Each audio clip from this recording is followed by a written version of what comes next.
Gloire à Dieu, alléluia, alléluia, alléluia. Nous sommes très heureux de partager la parole de Dieu avec vous, frères et sœurs. Nous prions notre Dieu, notre Père, nous te disons merci de nous accorder encore ta grâce et ta bonté. Merci pour ta faveur imméritée. Merci Seigneur notre Dieu pour ton amour envers nous. Merci de nous éclairer par ta parole, que je diminue Seigneur et que toi seul sois élevé. Parle à nos cœurs, enseigne-nous à mieux te connaître, à mieux te servir et à marcher Seigneur notre Dieu dans les pas de notre Seigneur ici-bas. Gloire, honneur, trône et puissance à toi d'avoir disposé nos cœurs et entendre ta parole au nom de Jésus-Christ. Amen. Que le Seigneur notre Dieu nous bénisse, mesdames et messieurs, frères et sœurs en Christ. Jean chapitre 8,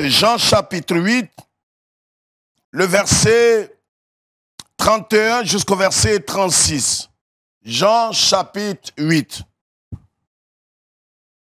Voilà ce que dit la parole de Dieu. Et il dit aux Juifs qui avaient cru en lui, si vous demeurez dans ma parole, vous êtes vraiment mes disciples. Vous connaîtrez la vérité vous affranchira. Il lui répondit, nous sommes la postérité d'Abraham et nous ne fûmes jamais esclaves de personne. Comment dis-tu, vous deviendrez libres? En vérité, je vous le dis, leur répliqua Jésus. Quiconque se livre au péché est esclave du péché. Or, l'esclave ne demeure pas toujours dans la maison. Le Fils y demeure toujours. Si donc le Fils vous a franchi, vous serez réellement libre. Amen. Voilà ce que déclare la parole de notre Seigneur, la parole de Dieu, la pensée du Seigneur. C'est important de comprendre cela, frères et sœurs. C'est une parole certaine, une parole sûre, une parole que nous avons besoin de comprendre et d'appliquer à notre vie. La Bible dit que le Seigneur Jésus-Christ, qui est venu chercher et sauver ce qui est perdu, a prêché la parole, a annoncé la parole de Dieu à tous ceux qui étaient autour de lui. Et la Bible dit, au verset 30 du chapitre 8 de Jean, comme Jésus parlait ainsi, plusieurs crurent en lui. Comme il parlait ainsi, plusieurs crurent en lui. Est-ce qu'ils avaient vraiment cru? Est-ce qu'ils avaient mis leur confiance en Jésus-Christ? Tout le texte va nous l'expliquer. Et la Bible dit, comme il disait qu'ils avaient cru, alors le Seigneur lui-même va leur donner des conseils importants. Il va leur donner des instructions. Exactement comme aujourd'hui, quand des hommes ont cru. Dès l'instant où des hommes viennent à Jésus, après avoir entendu la parole de Dieu, après s'être détournés de la mauvaise voie pour se tourner vers Christ par la foi, après une repentance véritable, vraie, sincère, venant du cœur, alors il est important de donner des instructions et des enseignements à toutes ces personnes. C'est ce que notre Seigneur était en train de faire. La Bible dit, il a parlé à tous ces hommes qui avaient cru. Il a donné des instructions à tous ceux qui avaient cru.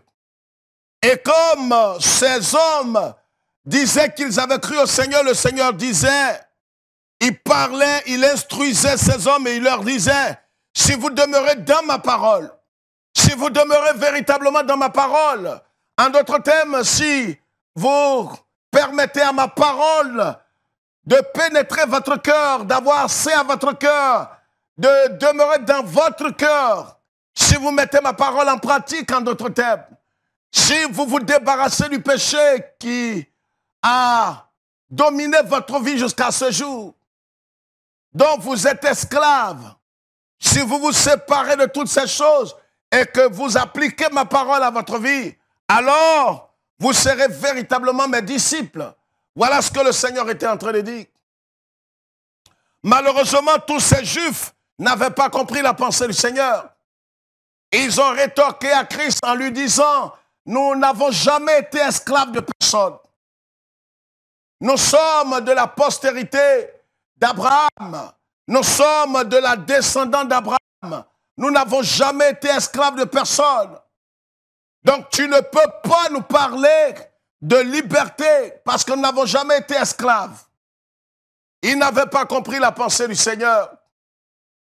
Et un peu plus loin, le Seigneur leur dira qu'en vérité, celui qui se livre au péché, il devient donc esclave du péché. Qu'en vérité, l'homme est esclave de ce qui a triomphé de lui. Le thème que je voudrais humblement partager avec vous, bien-aimés frères et sœurs, et vous tous qui nous suivez, le thème est intitulé « Êtes-vous réellement affranchis par Christ ?» C'est une question que chaque être humain devrait se poser. Est-ce que je suis véritablement affranchi par Christ? Est-ce que réellement le Christ m'a affranchi? La question n'est pas de chercher à savoir si je suis baptisé, si le pasteur ou le prêtre ou le leader ou le berger de mon assemblée ou de mon église ou de ma religion m'a dit que je suis sauvé. Non. Est-ce que moi-même j'ai la certitude? C'est une question que tout homme sage doit se poser dans sa vie. Êtes-vous réellement affranchi par Christ? Je ne demande pas si vous êtes chrétien, évangélique, catholique, luthérien, shintoïste. Non. Est-ce que vous êtes réellement affranchi? Avez-vous le témoignage intérieur par le Saint-Esprit que vous êtes affranchi? On ne demande pas si vous avez reçu le baptême chrétien, protestant, évangélique. Voilà d'où part la confusion aujourd'hui dans nos milieux, dans les milieux chrétiens. C'est la base de toute chose. Est-ce que véritablement nous nous sommes posé cette question? Est-ce que nous avons le témoignage du Saint-Esprit que nous sommes affranchis? Être affranchi, c'est être libéré, c'est être délivré, véritablement délivré. Mais la question mérite d'être posée aujourd'hui au vu de tout ce qui se passe dans tous les milieux évangéliques dans le monde. Plusieurs disent, prétendent avoir donné leur cœur à Christ. Mais leur comportement, leur attitude, leur vie contredit la parole de Dieu. Leur vie n'a absolument rien à voir avec Christ. Et c'est pourquoi aujourd'hui nous avons des boucs dans nos milieux, dans nos assemblées, que nous appelons avec joie, avec fierté, brebis, mais qui en vérité n'ont jamais expérimenté Christ, n'ont jamais ouvert leur cœur à Christ. Et ces hommes, certains ont grandi, certains sont devenus des diacres, des leaders dans l'église et même des pasteurs. Et pourtant, ils n'ont jamais été affranchis. Jamais ils n'ont connu Christ. Jamais 2 Corinthiens 5, 17 n'est devenu véritablement une réalité dans leur vie. Ils n'ont jamais connu Christ. Voici des hommes qui sont venus à l'église à un certain moment de leur existence et qui ont fait ce que j'appelle la réforme de leur vie. Comme le caméléon prend la couleur de son environnement, plusieurs ont fait la réforme de leur vie. Ça veut dire qu'ils sont arrivés dans les milieux chrétiens évangéliques. Ils ont commencé à parler comme les évangéliques. Ils ont commencé à imiter les évangéliques. Ils ont commencé à s'habiller comme les évangéliques. Et certains même sont allés plus loin. Ils ont imité tout ce qui se faisait dans le milieu. Ils tombent aussi en transe, ils parlent la langue, ils prophétisent. Ils se conduisent comme des croyants, extérieurement, parce qu'ils ont imité l'attitude des croyants. En vérité, c'est de cela qu'il s'agit aujourd'hui. Mais est-ce que véritablement ils ont expérimenté Christ? Est-ce que, comme Paul le dit, si quelqu'un est en Christ, en 2 Corinthiens 5, 17, si quelqu'un est en Christ, il est une nouvelle créature. Les choses anciennes sont passées. Pourquoi est-ce que des doctrines de démons, des hérésies prospèrent dans les milieux? Quand les gens vont jusqu'à dire qu'un chrétien né de nouveau, ayant l'Esprit de Dieu, peut être encore sous la malédiction ancestrale. Posez-vous la question d'où est partie toutes ces choses. Est-ce que ces hommes dont on parle ont été véritablement affranchis par Christ? La question mérite d'être posée dans ces temps de confusion dans l'Église, dans ces temps où il n'y a plus de certitude à l'horizon. Des gens sont venus, ils disent qu'ils sont nés de Dieu. Et pourtant, ils ont fait juste la réforme. Ils ont imité ceux qu'ils ont trouvés. Ils parlent comme eux, ils s'habillent comme eux. Ils marchent comme eux. Ils font tout ce que, comme les perroquets le font, ils font tout ce qu'ils ont trouvé en place, font. Ils voient la manière de se conduire des véritables croyants. Mais ils n'ont imité que l'extérieur. Mais l'intérieur n'a jamais été libéré. Ils n'ont jamais connu la véritable repentance, suivie de restitution, quand il le faut. Est-ce qu'ils ont ouvert leur cœur? Est-ce qu'ils ont reçu une nouvelle nature? Est-ce qu'ils ont reçu la nature de Christ? Est-ce qu'ils sont passés véritablement de la mort à la vie? Est-ce qu'ils sont passés des ténèbres à Jésus-Christ, de la puissance de Satan à Christ? La question mérite d'être posée. Êtes-vous réellement affranchis par Christ? Ne me dites pas, je suis de telle église. Nous sommes les plus grands, nous sommes les meilleurs, c'est ce que vous pensez. C'est ce qu'on vous a inculqué comme des perroquets depuis des décennies et des siècles. Vous croyez être les plus intelligents, les plus éclairés, les plus illuminés, parce qu'on vous a inculqué cela depuis votre naissance. Mais en vérité, examinez votre cœur individuellement à la lumière de la parole de Dieu. L'apôtre dit que personne ne se glorifie face à son frère, mais qu'il se glorifie en regardant sa vie en conformité avec Christ. Est-ce que vous êtes réellement affranchis? Êtes-vous réellement affranchis par Christ? Nous avons besoin de nous poser nous-mêmes cette question. Nous avons besoin de poser cette question aujourd'hui. Et c'est pourquoi aujourd'hui certains peuvent parler dans certains milieux qu'on peut être chrétien et des pasteurs, pas des moindres, des gens qu'on respectait par le passé, mais dont plusieurs sont déchus. Plusieurs ne sont plus dans la voie parce qu'ils ont emprunté des raccourcis, pas des motivations que seuls savent. On a connu plusieurs il y a 40 ans en arrière qui étaient des exemples, des modèles en sainteté, en parole, en sainte doctrine. Mais depuis ces 20 dernières années, 10 dernières années, c'est fini. Ils sont tombés dans les mêmes bassesses que des jeunes égarés. Parce qu'eux aussi sont à la recherche de la notoriété, à la recherche de la réputation, à la recherche de l'argent et du matériel avec la doctrine de l'évangile de prospérité, l'évangile maçonnique. Voilà d'où est partie toutes ces choses. Aujourd'hui, il y a une confusion généralisée. Qui est chrétien et qui ne l'est pas vraiment. Donc, c'est de là qu'est partie toutes ces doctrines, ces hérésies, qu'un véritable chrétien peut encore couper les liens ancestraux, il est encore sous la malédiction générationnelle. On doit briser encore des malédictions, renverser des fondements. Et les gens le disent sans honte dans l'église évangélique. Et c'est avec tous ces gens qu'on marche main dans la main. On forme l'unité. Vous vous moquez de vous-même. En vérité, vous vous moquez de vous-même. En Afrique, voilà le vrai problème aujourd'hui. Et dans tous les milieux chrétiens, protestants, évangéliques, est-ce que nous pouvons marcher des mêmes pas avec tous ces hommes qui croient des doctrines de démons? J'ai entendu des gens dire la doctrine divise. C'est l'amour qui unit. Mais l'unité véritable est bâtie sur la parole et l'esprit. La vérité et l'esprit. Bien-aimés frères et sœurs, ne nous voilons pas la face. Est-ce que vous êtes réellement affranchis par Christ? Premièrement, certains ont fait la réforme de leur vie. Comme je le disais tantôt, ils ont imité l'extérieur des croyants. Ils parlent comme les croyants. Ils ont le lexique des chrétiens. Et ils ont le langage, le vocabulaire des chrétiens. Vous parlez de l'agneau, il parle de l'agneau. Vous parlez de rachat.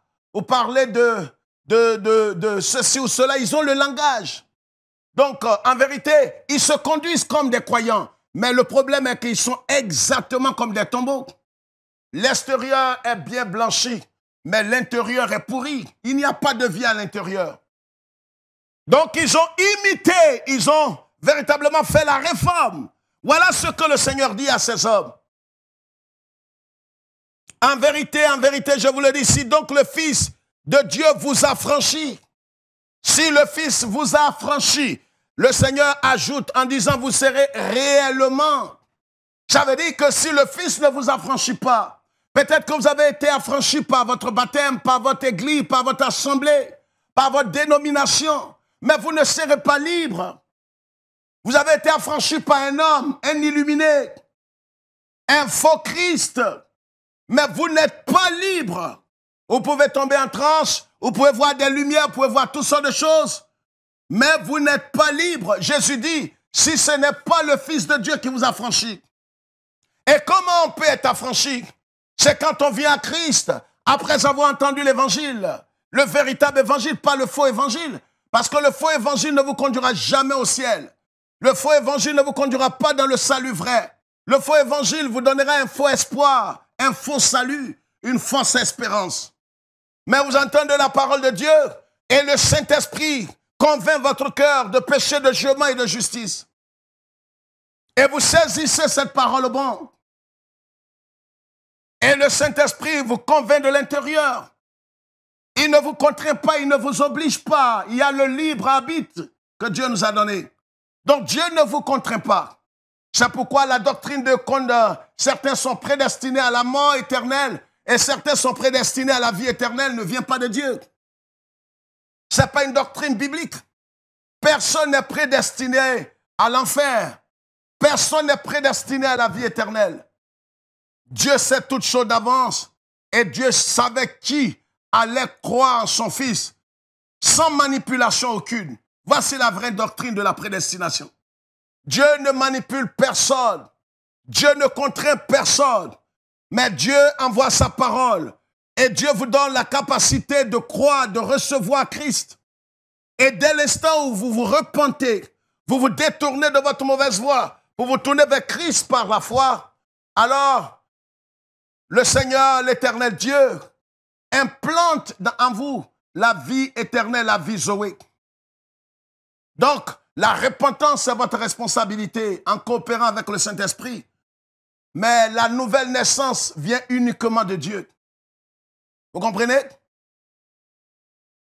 Et c'est pourquoi le Seigneur Jésus leur dit, si donc le Fils vous a franchi, si donc le Fils vous a franchi, est-ce que tous ces hommes aujourd'hui ont été affranchis par Christ?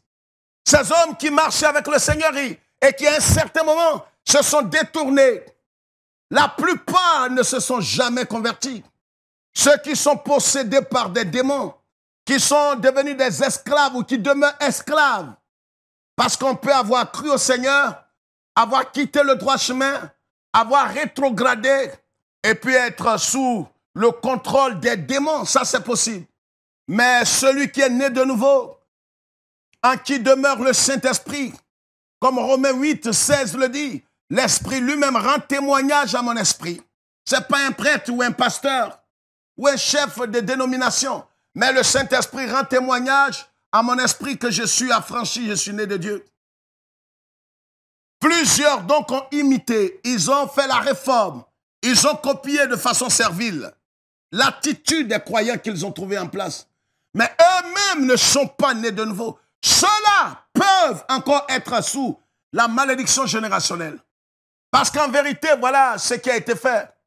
La malédiction ou les malédictions générationnelles existent dans la Bible. Mais dès l'instant où nous venons à Christ, le second Adam, alors nous sommes totalement libérés de la race d'Adam. Il faut que les croyants, il faut que les hommes sachent cela. C'est pourquoi le Seigneur dit, ce qui est né de la chair n'a pas la chair, mais est chair.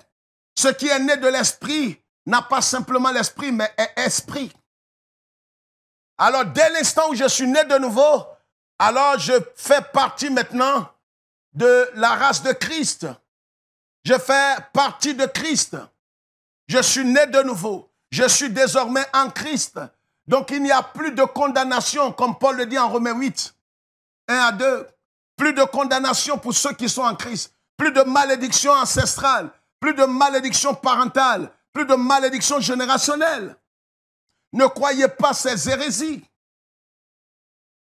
Alors parce que certains sont en Occident en parlent, certains sont aux États-Unis en parlent, alors ceux qui sont en Afrique très souvent prennent cela comme parole de l'Évangile. Parce que peut-être ces gens, ils les voient comme les neveux de Jésus. Non, ça ne doit pas être notre cas. Nous devons avoir l'attitude des gens de Béret. Examiner toutes choses à la lumière de la parole irréversible de Dieu. Vous comprenez?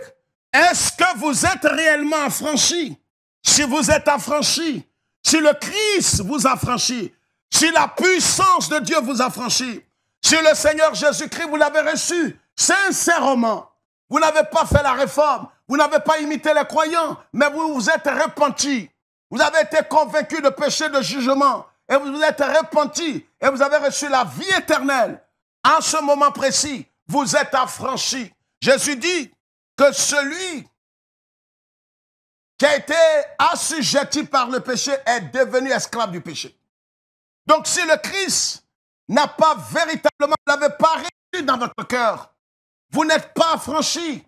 Vous pouvez avoir le titre de ministre de l'évangile, de pasteur, de bishop, d'archevêque, de pape évangélique. C'est de la pure comédie.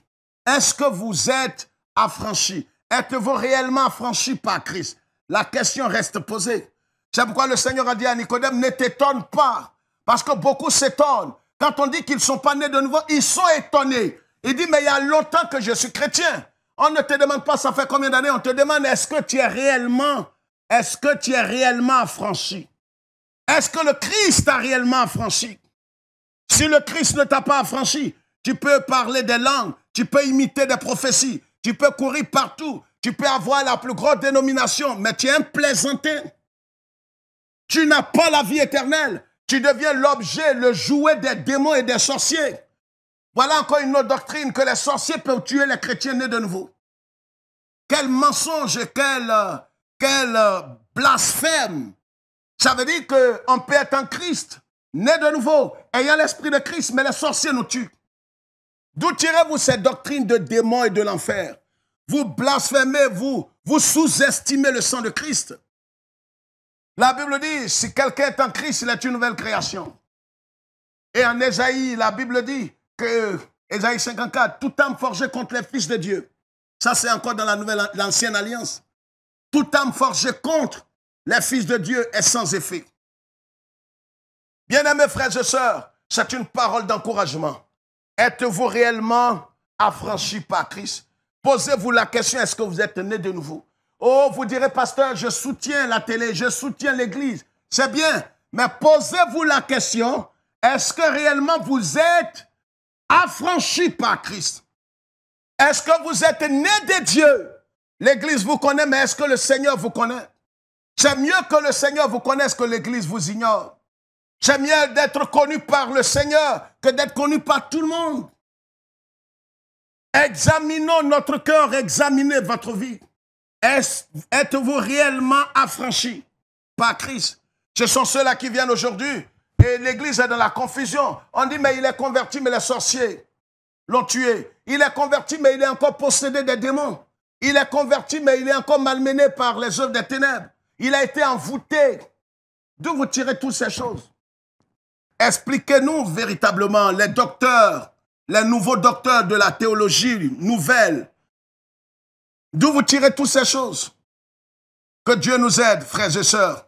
Que Dieu nous aide à comprendre que le Seigneur illumine les yeux de notre cœur. C'est une forme d'escroquerie morale et spirituelle. C'est une forme d'escroquerie. Ressaisissons-nous. Et si aujourd'hui, en écoutant ce message, vous reconnaissez en vous-même, peu importe les titres qu'on vous a donnés, peu importe les diplômes qu'on vous a attribués, docteur ou pas, que sais-je encore, peu importe votre religion et votre dénomination, si vous savez en vous-même que vous n'avez jamais été affranchi et que vous demeurez encore esclave d'un péché quelconque. Parce que la Bible dit en 1 Jean que ce qui est né de Dieu triomphe du péché. Et celui qui est né de Dieu ne pratique plus le péché.